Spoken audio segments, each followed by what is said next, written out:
यह हमेशा वही चीज होती है जिसके लिए मनुष्य मुझे बुलाते हैं, चाहे वह शक्ति हो, धन हो या वैभव हो। तुम इंसानों में कभी भी किसी नई चीज के लिए कोई रचनात्मकता नहीं होती है। ये कहना मेरा नहीं है, ये कहना है नर्क के राजा पेमन का। पेमन को एक सुंदर चेहरे वाले बहुमूल्य मुकुट पहने हुए और ऊंट पर सवार व्यक्ति के रूप में दर्शाया गया है। ऐसा कहा जाता है कि पेमन का चेहरा बहुत ही सुंदर है और वो थोड़ा थोड़ा लड़कियों की तरह दिखता है, इसलिए उसे लड़कों के प्रति जल्दी आकर्षण होता है। राजा पेमन के सामने अक्सर मनुष्यों की शक्ल वाले राक्षस और पिशाच तुरही और अन्य प्रकार के संगीत वाद्य यंत्र बजाते हुए आगे आगे चलते हैं। उसकी आवाज बहुत अच्छी है और वह आते ही दौड़ने लगता है। कुछ देर तक इसी तरह बोलता रहता है जब तक कि तांत्रिक उसे मजबूर नहीं कर देता और फिर वह उससे पूछे गए सवालों का जवाब देता है। ऐसा कहा जाता है कि पेमन आने से पहले एक खास तरह का साउंड यूज करता है, समथिंग लाइक दैट। जिसने हेरिडिटरी मूवी देखी है उसे पता होगा मैं किसकी बात कर रहा हूं। अगर हम इसके इतिहास की बात करें तो कहा जाता है कि पेमन एक देवदूत था जो स्वर्ग में रहता था और यह ऑर्डर ऑफ डोमिनियंस से संबंधित था। ऑर्डर ऑफ डोमिनियंस एंजल्स होते हैं। वह उन स्वर्गदूतों में से था जो ल्यूसिफर के संगीत से सबसे ज्यादा मोहित थे। आप लोग ल्यूसिफर को तो जानते ही होंगे।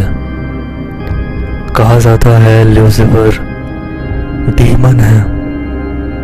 इस दुनिया में, इस सृष्टि में जितने भी राक्षस हैं ये उनका राजा है। ल्यूसिफर की शक्ति, सुंदरता और दिमाग से मोहित होने के परिणाम स्वरूप स्वर्ग में युद्ध के दौरान वह आश्चर्यजनक रूप से ल्यूसिफर के पक्ष में था,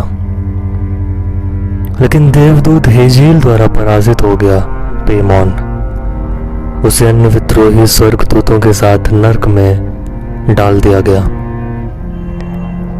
वह ल्यूसिफर की रैली के दौरान पांडेमोनियम में भी मौजूद था और उसने आधिकारिक तौर पर खुद को ल्यूसिफर का सबसे वफादार सेवक घोषित कर दिया। ल्यूसिफर के प्रति अपनी निष्ठा और समग्र उपयोगिता के कारण पेमन को नर्क का राजा बना दिया जाता है। नर्क का एक शक्तिशाली राजा होने के नाते पेमन को उसके शासन के तहत राक्षसों की 2 लाख सेनाएं दी गई थी। ये राक्षस बहुत ही खतरनाक थे। ऐसा कहा जाता है कि वह 50, 100, 200 आत्माओं पर एक साथ शासन करता है, जिसमें कुछ स्वर्गदूतों के क्रम की हैं, बाकी शक्तियां हैं। अधिकांश अन्य शक्तिशाली राक्षसों की तरह इसके पास भी विक्षिप्त शैताने उपासकों का अपना समूह है जो उसे भौतिक क्षेत्र में प्रकट करने के लिए बड़ी और अपवित्र लंबाई तक जाते हैं।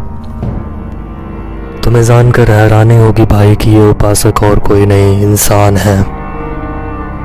ऐसा कहा जाता है कि इस दुनिया में बहुत बड़ी संख्या में लोग पेमन की पूजा करते हैं।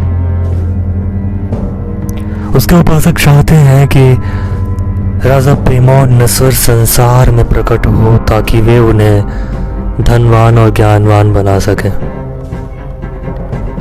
यह भी कहा जाता है कि पाइमोन एक पारंपरिक जिन्न की तरह व्यवहार करता है, जहां वह तांत्रिक की इच्छा पूरी करता है, लेकिन तांत्रिक की इच्छा विशिष्ट होनी चाहिए, क्योंकि पेमोन को साधारण इच्छाएं पसंद नहीं है।